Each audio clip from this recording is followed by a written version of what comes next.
अस्सलाम वालेकुम दोस्तों। इस वीडियो में हम डिस्कस करेंगे रिलेशनशिप बिटवीन जो रीन्यू कंसेप्ट है यानी कि उनके दरमियान जो यानी कि रिलेशनशिप होती है वो हम डिस्कस करेंगे और इसके साथ यानी कि जो आपका सिलेबस है वो कंप्लीट होता है।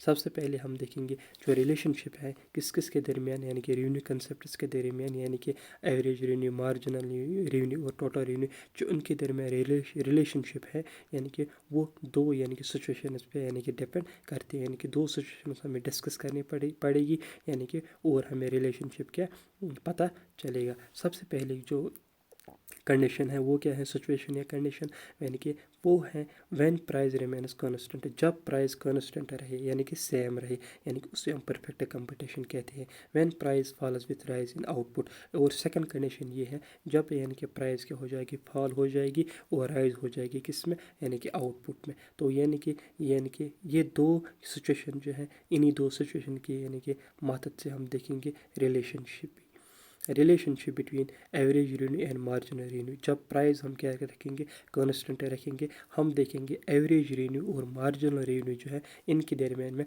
कौन सी यानी कि उनके दरमियान यानी कि जो रिलेशनशिप बनती है वो क्या बनती है। सबसे पहले हमने यानी कि आपको ऐसे यानी कि फर्स्ट टेबल आपको ऐसे यानी क्या करना है, फ्रेम करना है। फिर ऐसी आपको जैसे मैंने यहाँ पे यानी कि करो बनाई, आपको भी ऐसी करो को क्या करना है यानी कि प्लॉट करना है। उसके बाद आपको ये चीज़ें याद रखनी है। व्हेन प्राइस रिमेन्स कांस्टेंट, जब प्राइस क्या रह जाती है, कांस्टेंट रह जाती है। जो एवरेज रेवेन्यू है is equal to marginal revenue, average revenue किसके बराबर होती है, मार्जिनल रेवेन्यू के बराबर होती है। चलो हम ये पॉइंट क्लियर करके आते हैं। क्या, जब कांस्टेंट प्राइस होती है कि एवरेज रेवेन्यू मार्जिनल रेवेन्यू के बराबर होती है या नहीं। देखो यहाँ से प्राइस कांस्टेंट है 5 एवरेज रेवेन्यू कहाँ पे है, एवरेज रेवेन्यू भी 5 है और मार्जिनल रेवेन्यू भी 5 है। यानी कि मतलब फर्स्ट पॉइंट जो हमारा है वो क्लियर है। इसके बाद क्या आता है,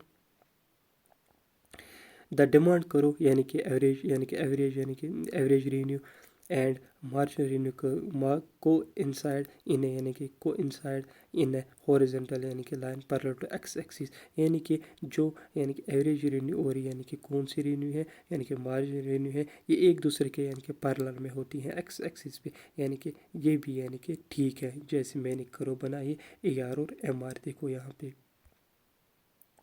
एक दूसरे के क्या बनती है, पैरेलल बनती है, पैरेलल बनती हैं ये। इसके बाद क्या आते हैं, relationship between T R and M R. जब प्राइस कांस्टेंट रहती है, टी आर और एम आर के दरमियान में कौन कौन सी रिलेशनशिप पाई जाती है। Total revenue increase at a constant rate, that is T R is positively slope straight line. यानी कि सबसे पहले टी आर इंक्रीजिंग होती है एट कांस्टेंट रेट। क्या टोटल रेवेन्यू इंक्रीज होती है, यस टोटल रेवेन्यू यहाँ से क्या इंक्रीज होती है, 5 10 15 20 25, यस इंक्रीज होती है टोटल रेवेन्यू इंक्रीज होते हैं। Whereas M R remains constant, लेकिन जो मार्जिनल रेवेन्यू है वो कांस्टेंट है। क्या marginal revenue, yes marginal revenue यहाँ पे कांस्टेंट है। मार्जिनल रेवेन्यू यानी कि 5 है यानी कि कांस्टेंट है। ये पॉइंट भी यहाँ से क्लियर होता है। इसके बाद क्या आता है, हॉरिजॉन्टल टू स्ट्रेट लाइन, ये तो हमने ऑलरेडी डिस्कस किया है। यानी कि इसके यानी कि यहाँ से यानी कि टोटल रेवेन्यू की कर्व बनती है और एवरेज रेवेन्यू की कर्व बनती है, ए आर और एम आर। अब हम देखेंगे रिलेशनशिप किस किस के दरमियान, ए आर और एम आर। अब हम क्या देखेंगे, सेकंड यानी कि सिचुएशन जब प्राइस क्या हो जाएगी, फॉल हो जाएगी और आउटपुट इंक्रीज हो जाएगा। आपको भी ऐसे यानी कि टेबल को फ्रेम करना है, यानी कि इसे रटा या और कुछ यानी कि रटा मारना है आपको, ताकि यानी कि आपको याद रह जाएगा। सबसे पहले क्या है, as price decreases and output increases. जब प्राइस डिक्रीज हो जाएगी आउटपुट बढ़ जाएगा। क्या ये सच है, प्राइस क्या हो रही है, प्राइस यानी कि डिक्रीज हो रही है 10 9 8 7 6, आउटपुट यानी कि बढ़ रहा है क्या, यस आउटपुट बढ़ रहा है। देखो आउटपुट कहाँ से, टोटल रेवेन्यू बढ़ रहा है यानी कि 10 18 24 28 30 30 28, फिर लास्ट में ये यानी कि डाउन हो रहा है लेकिन पहले बढ़ रहा है। ए आर स्टार्ट यानी कि डिक्रीजिंग, एवरेज रेवेन्यू क्या हो रही है, डिक्रीज। देखो एवरेज रेवेन्यू यहाँ से डिक्रीज हो रही है 10 9 8 7 6 5 4, average revenue. Marginal revenue also decreases but M R यानी कि decreases with higher rate than A R. यानी कि एम आर भी यानी कि डिक्रीज हो रही है लेकिन ए आर से ज़्यादा। देखो 10 8 6 4 2 0, यानी कि नेगेटिव में चली जाती है कौन, marginal revenue. MR can fall to zero and even become यानी कि नेगेटिव विथ हायर आउटपुट, यानी कि MR ज़ीरो भी बन सकती है, MR यानी कि नेगेटिव बन सकती है। यहाँ पे आप देख सकते हो यानी कि MR यानी कि ज़ीरो भी बन गई है और नेगेटिव भी बन गई है।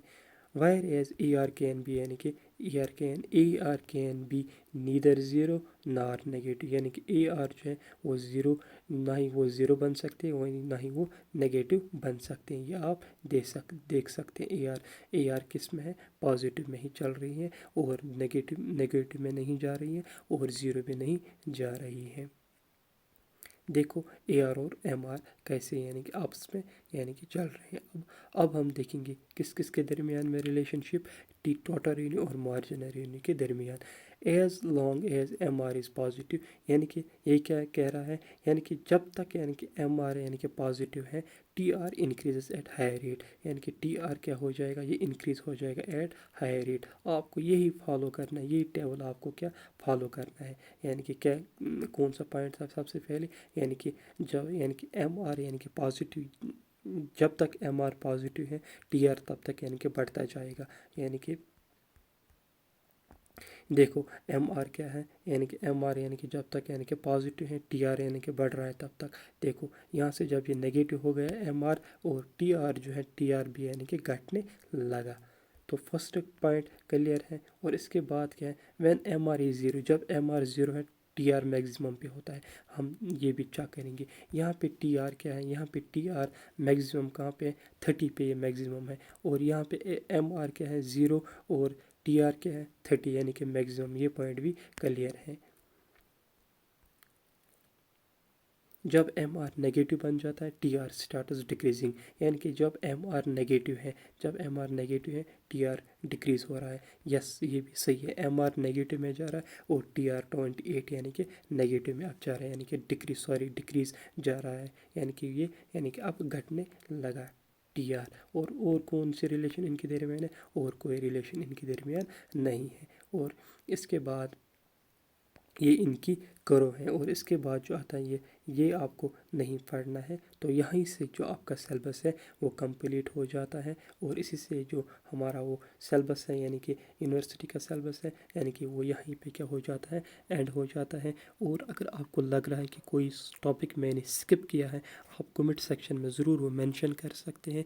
और मैं इंशाल्लाह कोशिश करूँगा मैं उस पर भी कोई मैं उस पर भी यानी कि वीडियो अपलोड करूँगा। और यहाँ से अब फाइनली ये इस जो सिलेबस है आपका ये ख़त्म हो रहा है। और इंशाल्लाह अब हम स्टार्ट करेंगे जो आपका जो नेक्स्ट यानी कि सेकंड सेमेस्टर का जो अब सिलेबस है वो भी हम इंशाल्लाह जल्दी स्टार्ट करेंगे। तो आज के इस वीडियो को हम यहीं पे एंड करते हैं।